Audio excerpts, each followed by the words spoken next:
What's up, everybody? Happy Sunday. Welcome back to the second episode of the Xay Ball podcast.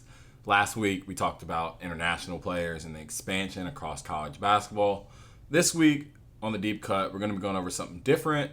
But before we do that, just so you know, we'll be continuing these episodes every Sunday, whether that's through the NBA or college basketball. So welcome to the pod, Xay Ball, where the game makes sense, even if sometimes my takes don't.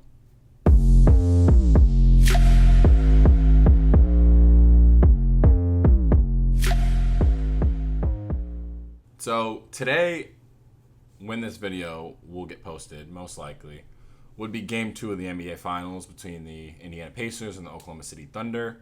And the biggest narrative surrounding this game has been two small market teams and what does that mean for the ratings of the NBA.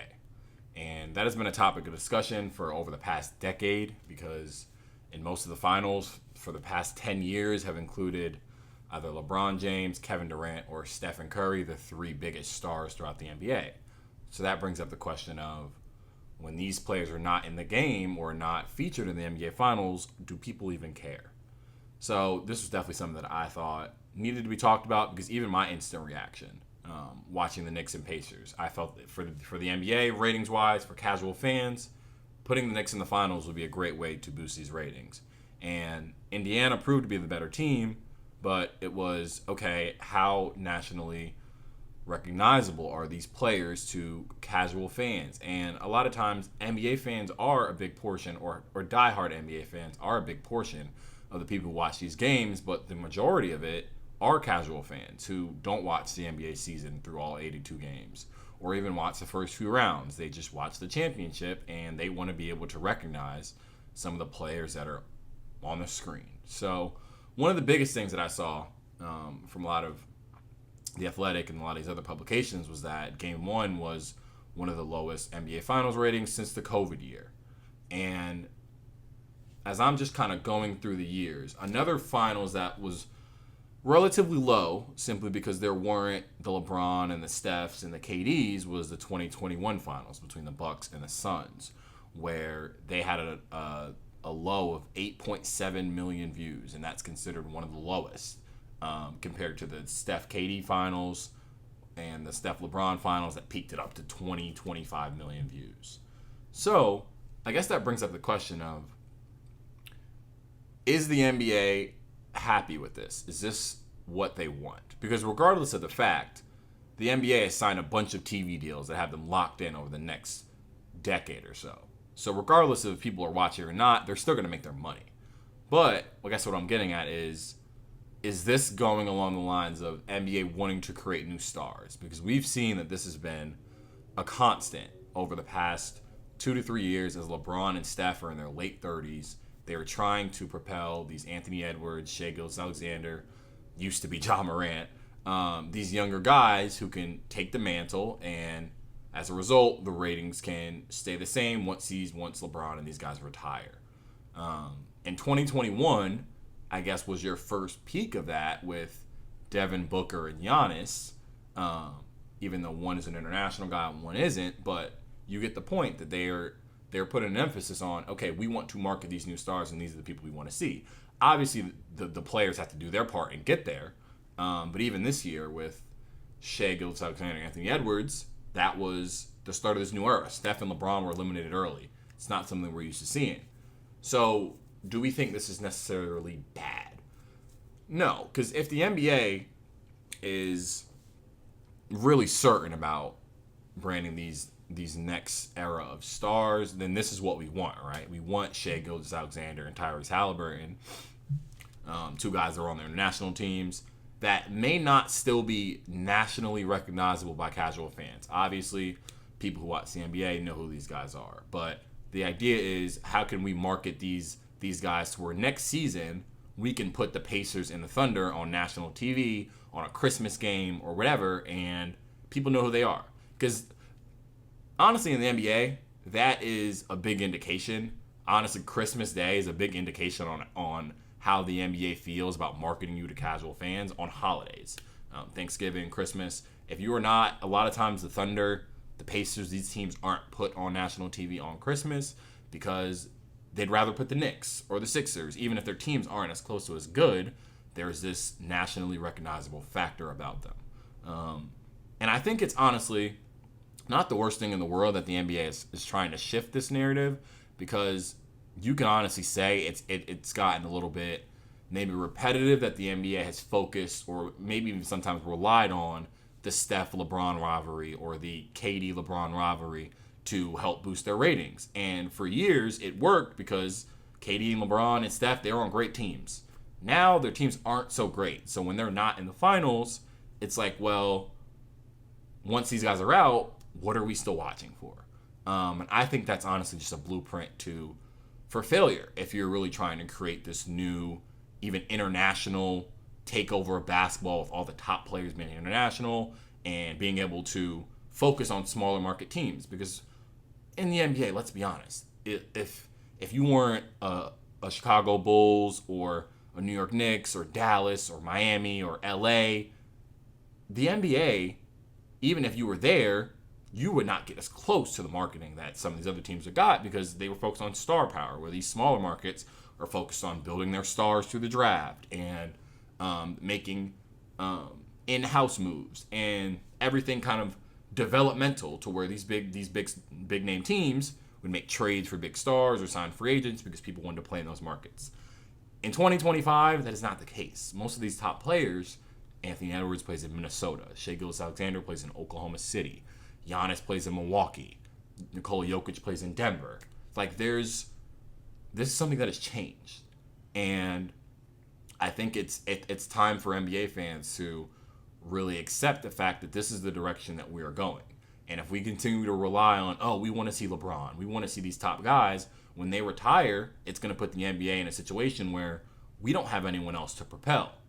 And even looking at the Team USA last summer, them playing the Olympics, it was very clear that these three top guys, even though they're still in their 30s, are a big portion of where the NBA gets their marketing, and or not where they get their marketing, but these are still the faces of the NBA, despite where they are in their careers.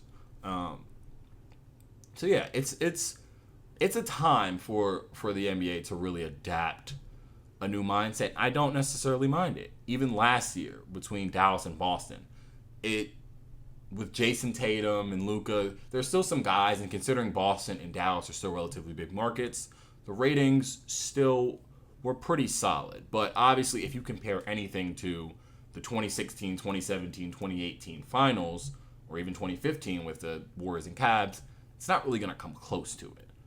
And the only comparison, I guess, from this year would be to 2021, like I said, with Devin Booker and Giannis, where there wasn't really a big focus on, okay, here are these huge marketable stars that we can rely on in the NBA Finals. People also think that the NBA Finals has kind of just lost its mystique and lost its, I don't know, like, and not to be cliche, but the aura about it. Like, when the NBA Finals, even with the logos on the court and everything, like, it had a different feeling. And nowadays, fans feel like, well, this just feels like a regular ESPN game that can be played in November. That it doesn't feel the same anymore.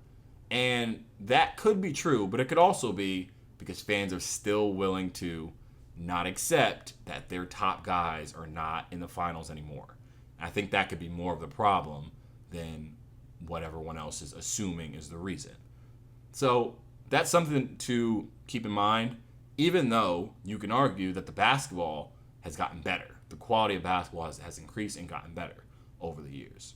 And honestly, as the NBA is growing, you see the talent has gotten increasingly better over the years. So my question is, do the fans care about the quality of the basketball? Do they care about just seeing their top guys, or do they really want to see the NBA grow? Because that's when LeBron retires and when Steph retires, that's when we'll be able to tell if the NBA has done a good job of marketing their new stars. Because if ratings all of a sudden plummet drastically when these guys leave, it's going to show that, yeah, you guys were still focused on pushing Steph and LeBron on NBA Christmas in 2024, 2025, 10 years removed from their rivalry, instead of really promoting these younger guys. So that was something that I wanted to touch on today. It'll be interesting. Game 2 of the finals is today. We'll see how the series goes and kind of track how the ratings go as well, even though in the big picture doesn't really matter as much as we think because the NBA is still locked into TV deals for the next 10 years. So it is possible we're making this big deal for no reason, or it could be a problem. Next up, run that back. I'll see you in a second.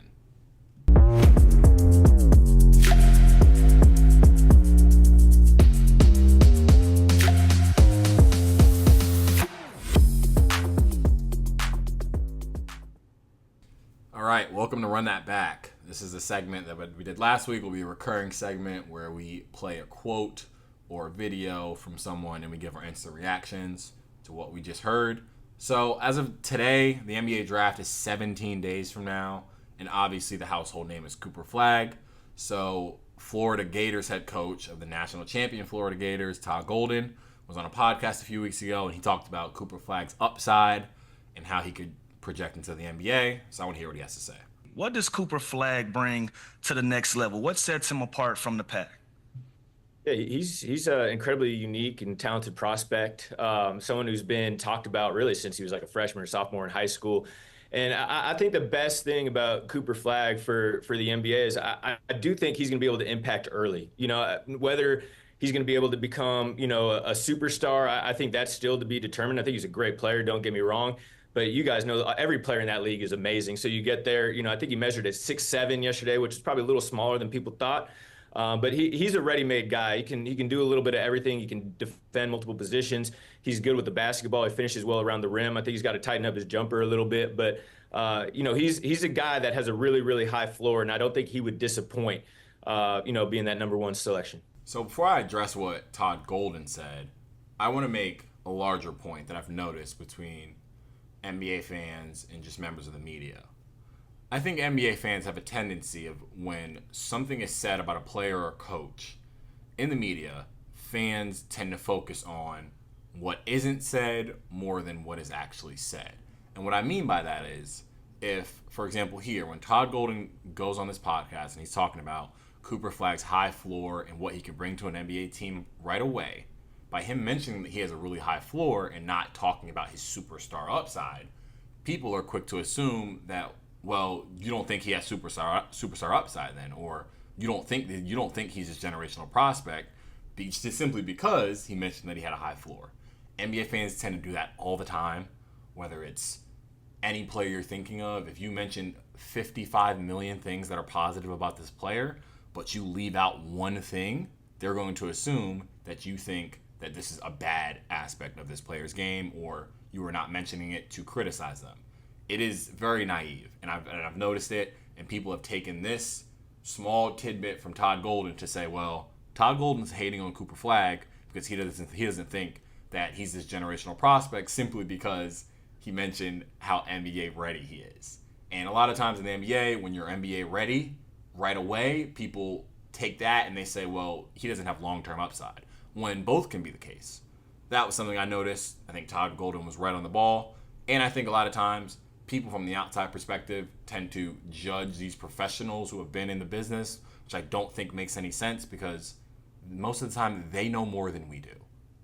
These guys have been in it day in and day out. I'm gonna take Todd Golden's word and assume a guy who just won a national championship can envision what an NBA prospect would look like. That was what I wanted to touch on. I'll run that back. I think he made some great points. Overall, I'm excited to see how Cooper Flagg does in Dallas. Finally, we're going to get to Xay Unchecked in a little bit. Be right back.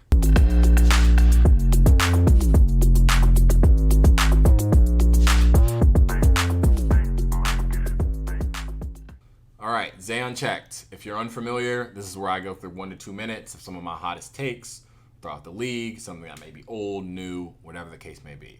Let's start off with something that's going on now, Indiana, and Tyrese Halliburton. After his game winner, he's been clutch throughout the whole playoffs. The question is, where does Tyrese rank among the NBA's elites and among the NBA's best point guards? Tyrese Halliburton is still not a top 5 point guard yet. I would take Luka over him. I would take Shea over him. I would still take Steph over him. I would take Jalen Brunson over him. And slightly, I would take Trae Young over him. I'd also take Kyrie over him. I think there's a tendency where certain players in the media get better PR than others, where they can have a few bad games and fans won't blink an eye, whereas others do the same thing the energy is not reciprocated. I think we need to wait. I think Tyrese has had instances where he's had some bad games and people don't say anything, but we focus on his great moments. He's not top 5. If he wins a championship, I still don't think he's top 5. Next up, the New York Knicks. They lost to the Indiana Pacers. Now the idea is that Knicks management are looking for an even bigger swing, whether that's Kevin Durant or Giannis. In terms of Kevin Durant, I absolutely do not think they should make that swing. If it's Kevin Durant for Karl-Anthony Towns straight up, KD is about 8 years older than Karl-Anthony Towns with a bigger injury history, and after all you just gave up for Karl-Anthony Towns for a 1 to 2 year Kevin Durant rental, I think that is stupid and you're sacrificing your future. For Giannis, it's interesting, but if you have to give up Cat and a combination of OG or Macau, I think you're losing even more defense, even though Giannis does bring defense, but you're losing some of the foundations of your perimeter defense that have been a problem. I would say no. I would pass on it. I guess the final thing, where would Xay rank in terms of all-time seasons, 1-year seasons if he wins a ring? Because there's an argument besides Michael Jordan in 1993 and Magic Johnson in 1987, Xay might have the best single season for a guard besides those two because he had a ring, a Finals MVP, and a league MVP. You can argue Steph, but Steph didn't win in 2016. I'm here to say Xay would have the 3rd best guard season in NBA history if he wins a title and wins Finals MVP. That is Xay Unchecked for this week. Check back in next week, and we will have something completely new. Again, this is Xavier and the Xay Knows Ball podcast. Hope you enjoyed.